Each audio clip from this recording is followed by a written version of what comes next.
Hey, I'm Shay Warner, and you are listening to Casual Cattle Conversations. If you are ready to explore different management practices and focus on improving your operation and the beef industry, this is the podcast for you.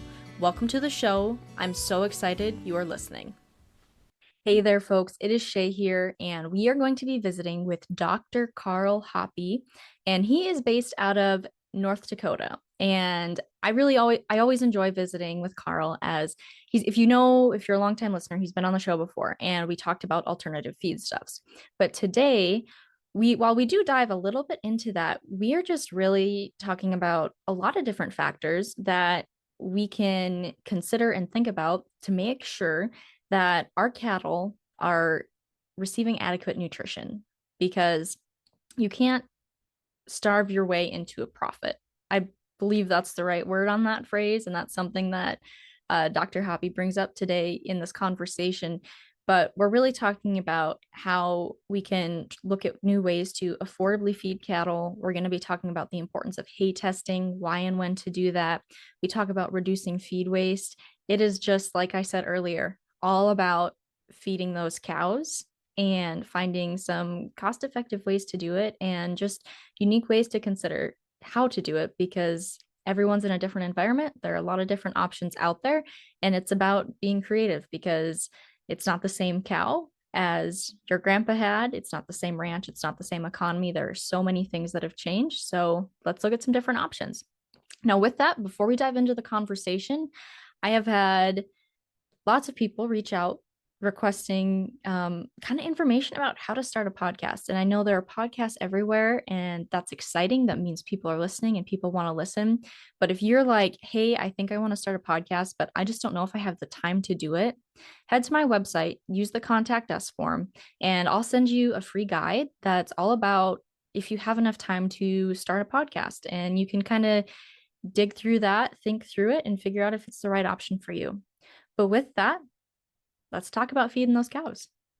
Well, good morning, Karl. It's fun to have you back on the show. I know I had you on the show, gosh, it's probably been a couple years, and we were talking about alternative feedstuffs. So it's fun to have you back. And I know our paths have crossed a couple times in between there, but today we're going to be kind of talking about hay and feed testing and a few other things depending on what we decide to chat about. But to get started, since it has been a while since you've been on the show, can you kind of give the listeners a little bit of background on what you do today for your career and why you're passionate about it? Well, good morning. Yeah, my name is Karl Hoppe, and I'm Extension Livestock Specialist located out in the state of North Dakota at our Carrington Research Extension Center. I'm a beef cattle nutritionist by training, but I deal in both cow, calf, and feed yard, both in management as nutrition for North Dakotans. I enjoy putting on feed out projects so people can find out how their cattle perform in a feed yard setting, so they can learn a little bit more about retained ownership, as well as how well their cattle perform in a feed yard and what type of value they have in their cattle. But most of my time is spent talking about feeding livestock in North Dakota. And so what kind of makes you passionate about what you do? Why do you love your job and continue to stay in this career and work with producers? Why do I love my job? Well, it's because I like livestock. I personally have a cow herd and a sheep flock as well that I take care of after hours. I enjoy being involved in agriculture from a hands-on perspective.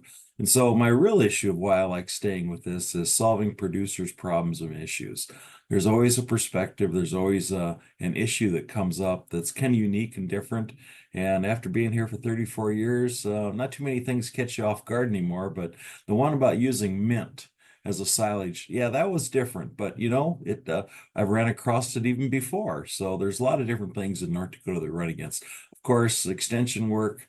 I always try to sum it up to people that really it's professional sales, but the only thing we have to sell is our knowledge, our education that we have, our experiences. But it's a people involved activity. You get to interact with a lot of different farmers and ranchers across the state, but helping them through the production issue is what we strive for and enjoy.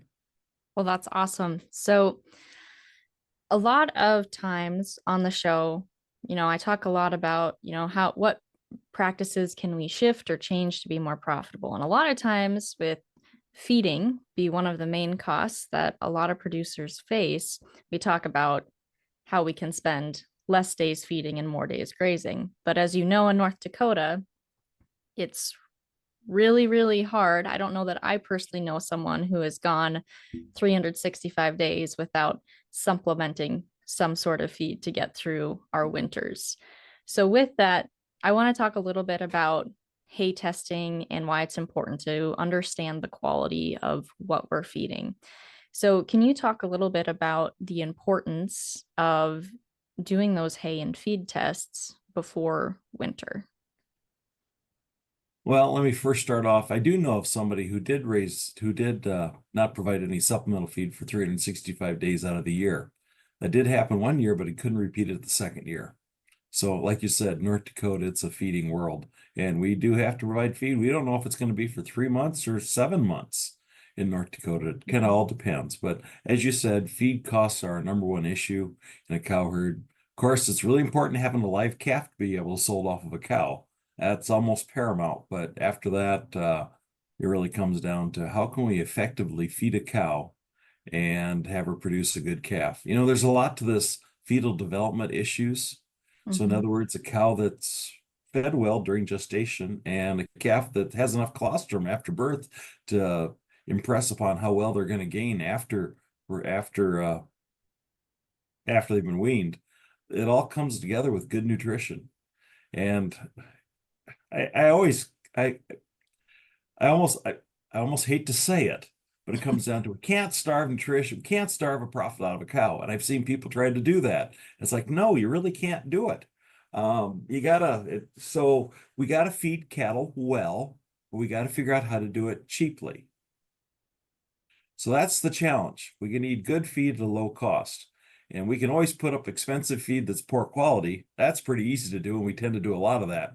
But we need to look at the other way around. So a couple issues come up. This year in North Dakota, we've had an exceptional amount of rain. I mean, just perfect for growing corn, an inch of rain, or maybe a half inch of rain twice a week. So they're forever getting down. So the people that are cutting hay are getting water on top of their hay, and it is getting moldy, and it is getting poor in quality. And over the years, whenever I get to test this hay, I look at some alfalfa hay and you're going, wow, it's 18% crude protein. This looks pretty good. Well, now let's look at the energy content. It's like, wow, it's only like 50 or 49% TDN. So I invariably ask the question, was this hay rained on?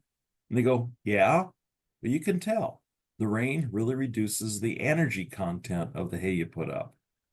What do we need for cow production? We need energy. We just don't need total feed. We need energy. Somehow you got to get energy into a cow. Our really good I'm carrying on here a little bit, but our really good Angus cows, I didn't say black or red. I just said good Angus Hey, cows. that's fine. I'm not biased on the show. Maybe my listeners would argue, but I try to be breed neutral on the show. They produce a lot of milk. We have bred for milk production. Milk takes energy. Now, when you're out in grass, you don't see the energy drain unless it's been a drought and cows come off of a pasture thin, the calves come back a little less in energy and body condition. But when it comes to wintertime feeding, you got to think 6 months before the cow has a calf. I mean, 6 months ahead of time. So if she comes off a pasture short with shorter nutritional body condition score, Mhm. we got to feed that back on in the wintertime. So this winter feed testing, winter feed quality is a lot bigger deal than we normally think. People think, oh, well, let's just go out and throw a few round bills out for the cow. It's kind of thin. She needs some energy. We'll just give them more feed because it's a cold, wintry day. No, sorry, guys. We got to look at the energy content of the feed. We always got to look at the energy content of the feed, and we tend to miss that. We don't realize how much energy our cows need. So the guys that used to raise dairy cattle live in a corn production state. They chop corn silage. What a great way to add extra energy into your hay ration. Most people will say corn silage is way too expensive to go ahead and put up. When you're looking for energy, it might be one of the cheaper sources. So I throw that out as a thought. So getting back to your original question, which was what type of feed testing do we need to do? Well, of course, we need to take a random, I shouldn't say random, a representative sample of the hay or feed that we're being fed and have it sent off to a lab to be analyzed for protein and energy content, of course, calcium, phosphorus, and trace minerals as well. With using near infrared spectrophotometry, NIR, it's cheap, it's quick, it does a lot of profiles of different uh, uh, nutritional items. But most importantly, I always look at is having enough energy. People usually talk about, oh, I need some extra protein for my feed. Well, you might. And there is research out there that shows that on low quality forages, in order to get more value out of your low quality forage, you need to provide extra protein. Now, that's really when you get around that 5, 6, 7, 8% crude protein ration. It does benefit to have extra protein added. But a lot of our feeds in North Dakota, like I first started out, a lot of our hays we put out in North Dakota have been 7, 8, 9, 10% crude protein. So actually on a gestating cow in the wintertime, that's enough protein, but it's not enough energy on these feeds that have been rained on or put up poor, or put up late, or just put up wrong. So getting back to your question again, how do we go ahead and do it? We need to take a feed test and analyze for energy and protein content, but more importantly, look at energy content. So Now, go ahead. I want to go back to, okay, so you talked about hay that's been rained on, Mhm. and that has been a huge thing, like you said, especially in North Dakota this year. It's been a tough year to get hay put up. But um, what you also said, hay that might have been put up wrong. Do you want to touch on a few other factors during that haying process that can impact the end quality of the product, or the product of or the quality of the end product? Yes. I always like to start this comment out by, so I had a producer one time, raising forage oats. It's an annual forage, excellent feed. And my comment usually is, as soon as you start to see the oats head out, you should probably, or you drive by the oats field and you're going, I wonder if I should cut that. Don't wonder, go home, get out the conditioner and go out and mow it that day. Because invariably it'll mature too quick and use some of your feed value as it matures. You might have more quantity, but the quality has decreased. Okay, so the guy went out and did that. And he even bragged, I went out and cut it early, just like you said he did. 3 months later, or a month later, when I drove by the field, I could see the windrows where the oats had germinated from the hay crop, from the oat crop that he had harvested in his mind early. It was mature enough to have viable seed being produced, and he thought he harvested it early. Our point is, we don't harvest our feeds early enough to maintain the high quality. If you don't mind a little lower quality, sure, go ahead and cut it later. But if you're really looking for high quality, it's kind of like the alfalfa people. Mhm. If you want to get 150 relative feed value alfalfa, you don't wait for 1/10 bloom. I'm not even sure if you wait for a bud, but a few days can make a big difference on the relative feed value. If you're selling it on relative feed value, days make a big difference. Not a week, days, maybe even hours. But we tend to miss that because we're just producing beef hay, right? No, we're trying to produce high quality feed. So you gotta cut it at an early enough maturity to make a difference for your feeds. Okay. Uh, the offset though is that when you're dealing with rainy conditions like we are, when do we juggle the difference between poor quality hay and not having it rained on? In reality, we run into that every year. Do we cut it early or do we wait a week? And I would actually say you're better off waiting a week and not getting it rained on than cutting it early and getting it rained on. On the other hand, if you waited a week this year for it not to rain, it was going to rain on it anyway. So you might as well just cut early and just get done. Or the old issue comes back to cut early and cut often. You'll be better off for quality. Well, I appreciate that. And it wasn't just rain up here. There was a lot of hail too that was taking stuff out. So, Oh, that's too bad. Hail well, really affects your quality too yeah. for production like that.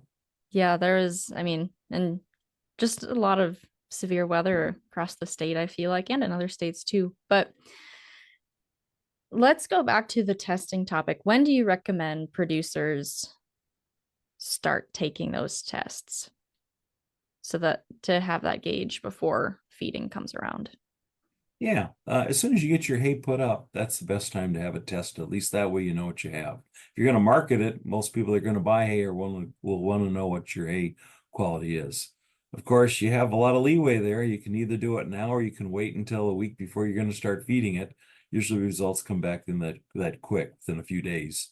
Especially with internet these days, things can come back really quickly as long as the right address is made for your internet connection. But anyway, and then when it comes to corn silage or anything that you've ensiled, you should probably let it go through the ensiling process for 6 weeks to 8 weeks before you sample it. So my suggestion there is when you open up the pile to start feeding it, that's when you should take a sample of your silage or wet feeds. Now, if you're getting into distiller's grains and that type of thing, it's always good to test the load, but unfortunately, sometimes we have that load fed before we get the results back.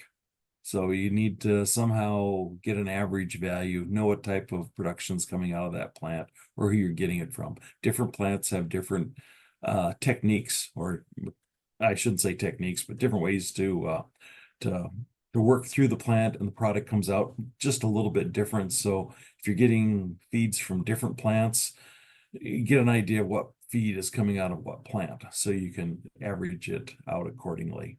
But feed testing, the hand grab sample of just grabbing some long hay, I hope we're over that phase. We should really use a probe to test hays, and just one bale isn't enough. It needs to be, my colleagues would say 12 or 20. Make sure you get at least a quart bag full of corings to get enough for an adequate sample. And then, of course, if you've got hay from different fields, each field should be tested different. If it's been rained on, that part should be tested different. If you know there's a difference between your alfalfa and your grass hay or your ditch hay, be sure to test all those differently because they'll come back a little bit different. So, do you have producers who are taking these samples themselves and sending them in? Are they reaching out to their local extension agent or working with a feed company? Who is usually taking these samples from what you see? Um, So feed companies usually are really good about taking samples if the salesperson or their nutritionist is there to take samples. We don't have to wait for that. If you want to know what your sample is or not dealing with feed company and such, you always can reach out to your extension specialist or county agent and they can work with you. Most of them would have a coring probe, and if they don't, there's access to one at another location like my office. Mhm. Sometimes I'll go out and probe the hay just to show you how it's done, and then show you where you can purchase your own probe, and now you can go ahead and do it to your heart's content whenever you need to.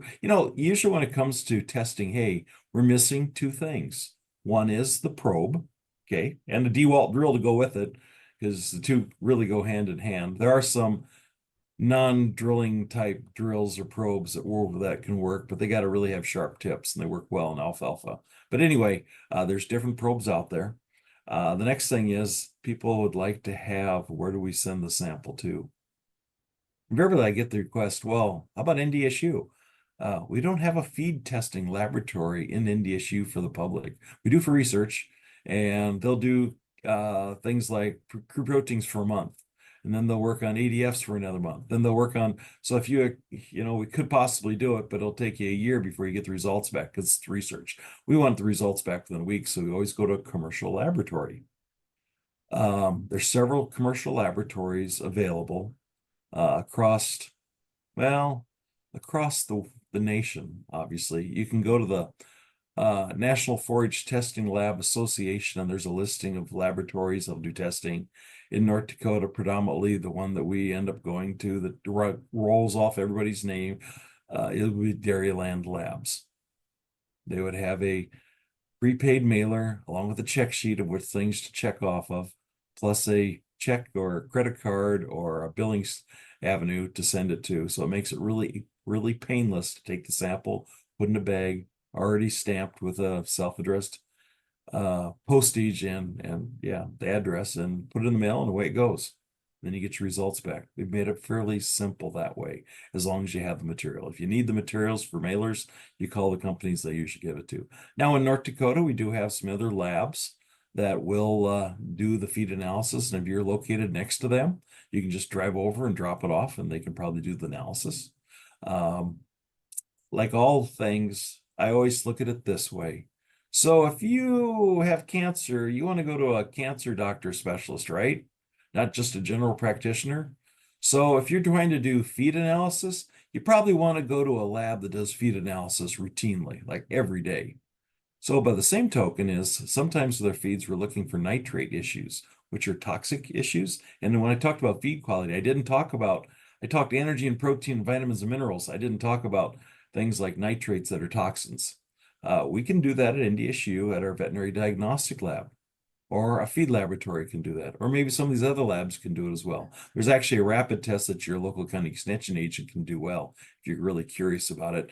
For the most part, those are presence or absence. And a lot of times in a drought condition or stress conditions, it'll be positive. So nitrates are always a concern. Just balance it accordingly. Some plants are accumulators. So you mentioned earlier, you really emphasized taking that representative sample and taking samples of, different fields, hay that is comprised very much noticeably going to be different so what other mistakes could producers potentially make during the testing process? What are some common mistakes you see that might be made outside of maybe not taking their representative sample? Uh,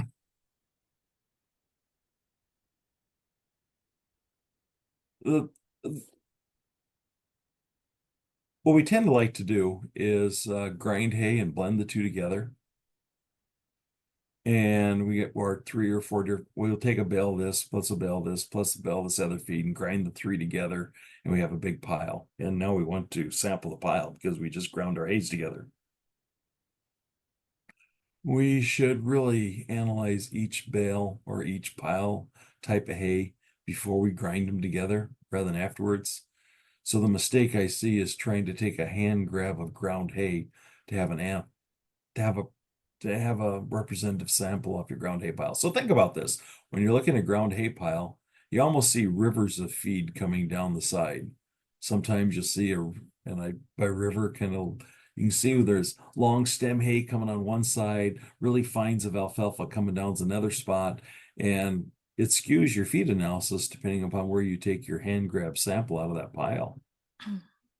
And trying to use a probe in a ground hay pile, that just doesn't work. So you have to figure out a way to do it. The other thing is, so you take these 20 samples, you put them into a 5-gallon bucket, and then you have to blend them together, right? And you want to take a subsample out of that for analysis.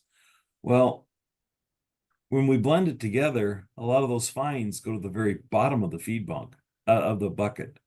So you no longer have a representative sample now when you've made a change in what the feed looks like or how it's going to be. So trying to get that representative sample is a real big deal. Don't let all the fines fall on the ground unless you normally have all the fines fall on the ground before the cattle eat it. So that's the other thing. Test what's in the feed bunk because that's what the cattle are consuming. You can actually test what the cattle didn't consume in the feed bunk to give you an idea of what type of stuff they're leaving.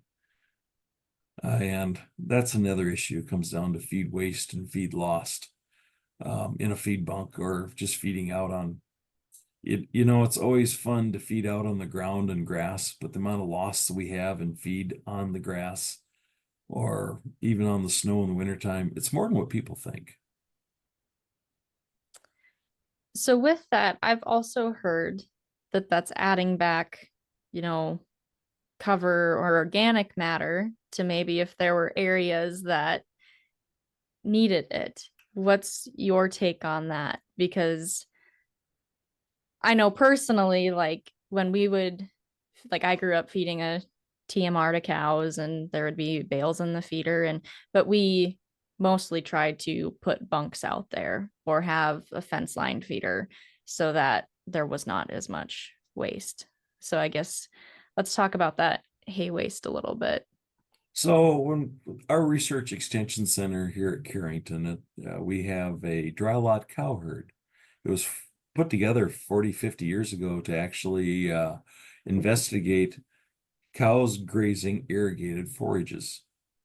Of course, at that time, the cows, those old Hereford cows walked out there and trampled down most of the grass, and they went, "Oh my gosh, we're losing half our feed because it's trampled on the ground. We should just harvest it all and haul the feed into the cows and meter it out that way." Nowadays, we'd say that's great because we just added more organic matter to the soil. So times have changed. Okay, so you're right. That is adding organic matter to the soil, but I got a better solution for you. Let the cows poop on the soil and provide the urine, the organic matter that way. Don't do it with just the rough feed. Let them get out of the feed bunk first, and then use the urine and the feces to enhance our soils, not just feeding it on the ground first. So, what are some just basic feeding strategies that you're seeing producers utilize to reduce feed waste? There's obviously hay feeders or bunks if you're feeding a TMR. What about limit feeding, or are there other options? What else are you seeing being utilized to reduce feed waste? Yeah, feed bunks always work the best of some type. A totally mixed ration certainly works well. The efficiencies of totally mixed rations are right there. You know what the weight is that you're feeding, you know what the blends are, things work out well. But I always have to throw this point out to the people that don't have a TMR. And that is, it costs money to grind hay, and it costs money to have a TMR, the mixer wagon, and to run two tractors. So you can afford to have some feed loss waste because of the costs, but you need to know what your costs are before you get into that argument. So if you only have 30 cows, it might be cheaper to go ahead and let the cows waste 10% of your hay bales or 20 or 30% of your hay bales rather than using a TMR just because of the cost of equipment. Of course, if you're wasting 30% of your hay, that's actually considered bedding too, right? So that might be some expensive bedding if you're paying $100 a ton for your hay when you could buy $40 a ton hay, straw for bedding or stover. All those get prices all change. What's available? Um, but I've seen some self feeders for hay feeders, hay rings. For me, it seems like when you put one bale in a two bale hay feeder, that kind of reduces the waste. Doesn't make sense that we should have a one bale for one bale feeder, but yeah, it seems like but they still will waste. High quality hay, cattle don't waste. Poor quality hay, cattle will waste. Grinding hay that's poor quality will reduce your feed wasting. But on the other hand, we need to get the energy into the cows. So need to balance that ration accordingly to what the energy is for what you put up. And that's the most challenging. I like feed bunks. Fence line feed bunks are nice. Feeding out in the area is nice too. Tugs, what do I want to say? Rubber tubs, tires turned inside out. Yep. Uh, yeah, on the ground. Uh, Anything so it's not falling in the ground. I seen some data that was with putting distiller's grains on the ground. If I remember correctly, it was like 30% loss if you put just even though a cow licked the heck out of the ground trying to get to the distillers, there's still loss into the soil that just disappears that you can't get to.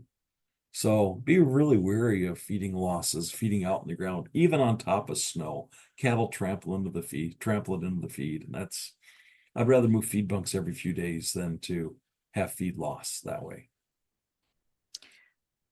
So, kind of circling back, earlier you had talked about, you kind of put a plug in for corn silage as an option. Um, and you had talked about how forage oats can be a good feed option.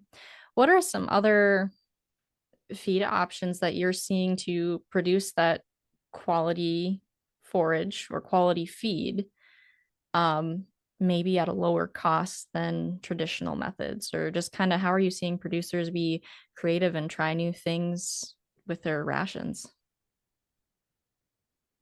Well, it's this thing called the crop insurance that really makes things confusing. So when you have preventive plant where we can't get into the field, but yet, oh my, we got to put some type of a cover crop on top of it that we can't take for grain, but that's better for soils to put something on that field and then we can hay it or graze it. That is probably the most unique thing. What's people normally use on saline soils? It's going to be barley.